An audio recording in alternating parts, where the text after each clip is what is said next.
Hey, good morning. Good morning. Happy Tuesday. It is Tuesday morning here on the West Coast. It's probably a little later everywhere else, but hey, it is morning. So I greet you with good mornings on today, this Tuesday morning. I'm Angela McGowan, your professional healthcare advocate, author and publisher of What You Don't Know Could Kill You, How to Get Out of the Hospital Alive. Yes, and I'm the founder of Angie's Pace. That's Patient Advocates Committed to Excellence. Good morning again, and I want to invite you to be a part of the live broadcast, either to ask questions, answer questions, give information, and just celebrate along with us as we continue our journey on being powerful patients. So I want to start by asking you a question from yesterday. Did you take advantage of July 1st and do a reset and begin again? That's right. It's not too late. Yes, it's July 2nd, but that's okay. You can still begin again, start over, recreate, reinvent. Okay. It can be done. And I invite you to do that. The next thing we're going to be talking about, which is in this entire month, is July, is Minority Health Month.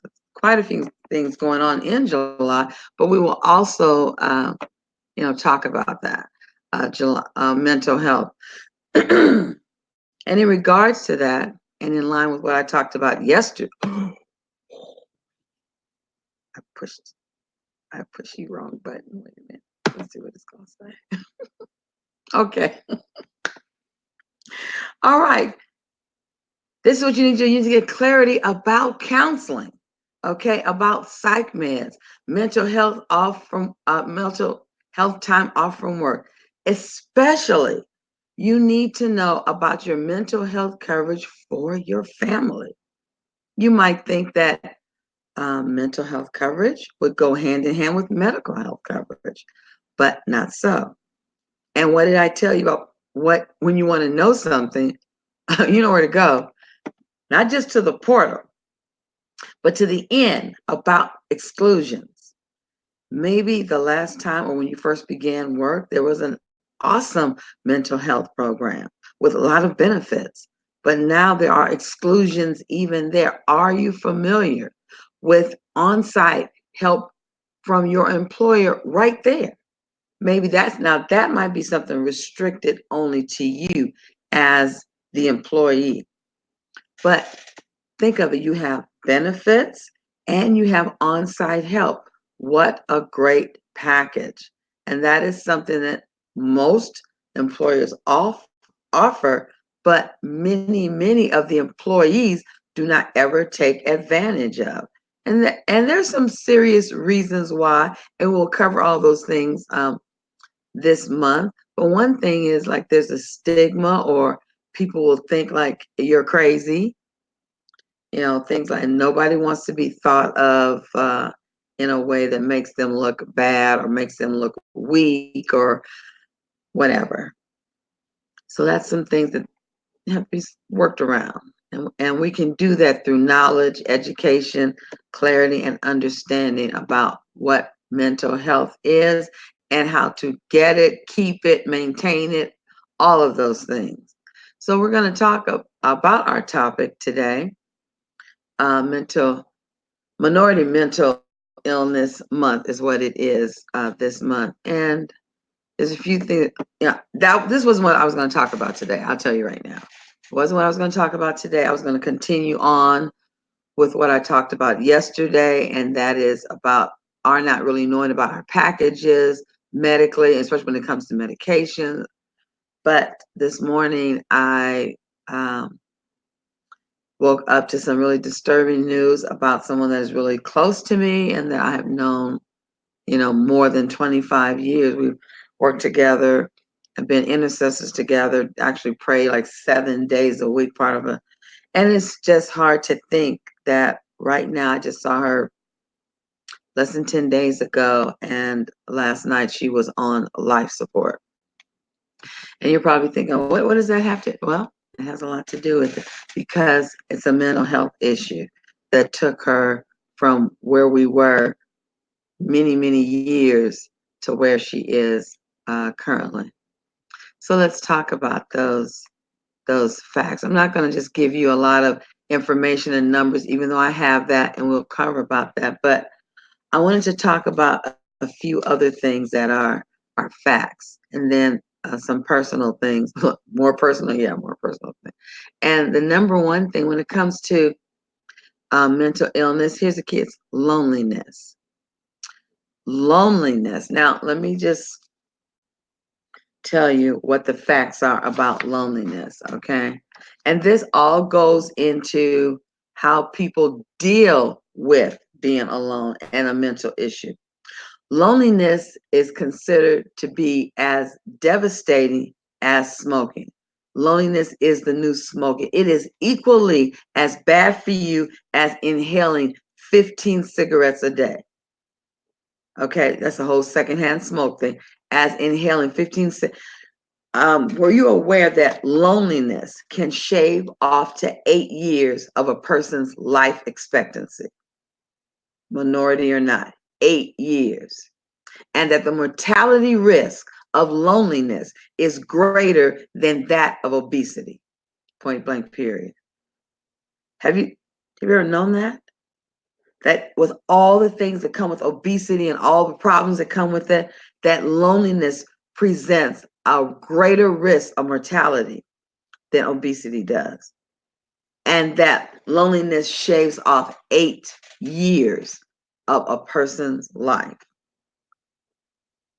All right. And isolation or self-induced isolation, which can bring on loneliness. Okay. Medicare says it spends $6.7 billion annually.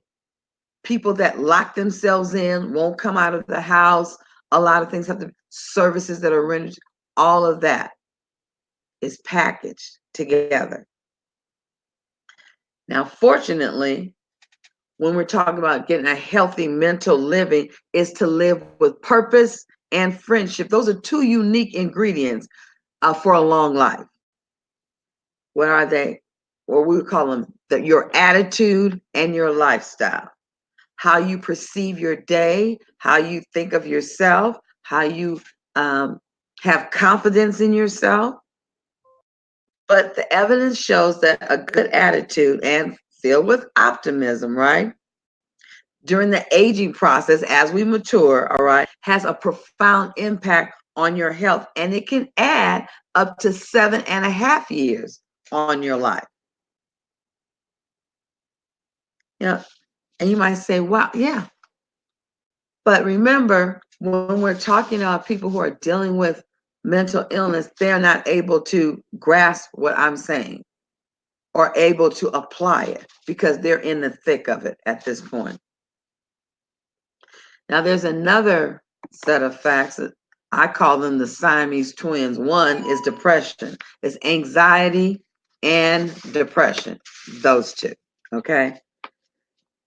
And when someone is dealing with depression, there are a few things that you might notice about them that are relative. All right. They avoid having fun or any meaningful activities. All right. And they have that distinct insomnia. Okay. It's strong. Inability to sleep, repetitive nightmares.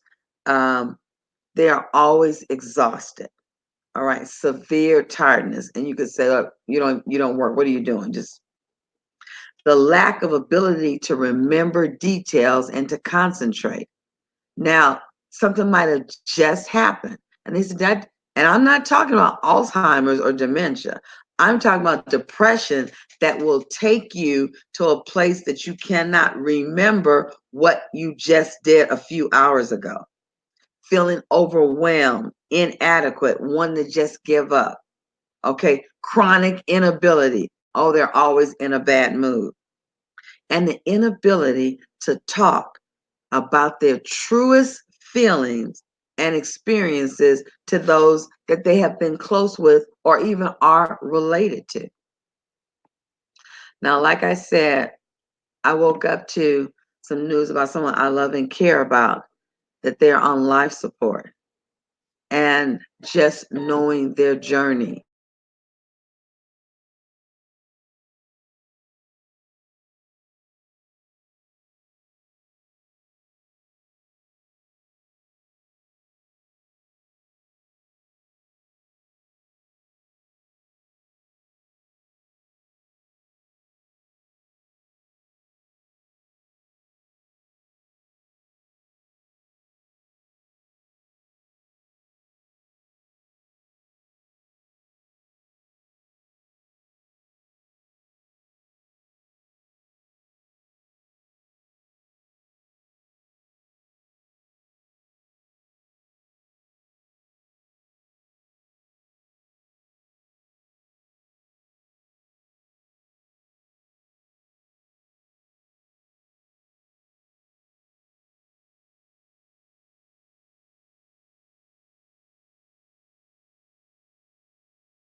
So it seems I'm back, but I can't. Huh. This is amazing. All right. So I think you can hear me at least, but it appears you can't see me. I'm not really sure what's going on. But my battery died, so I'm going to end this broadcast and come back on again.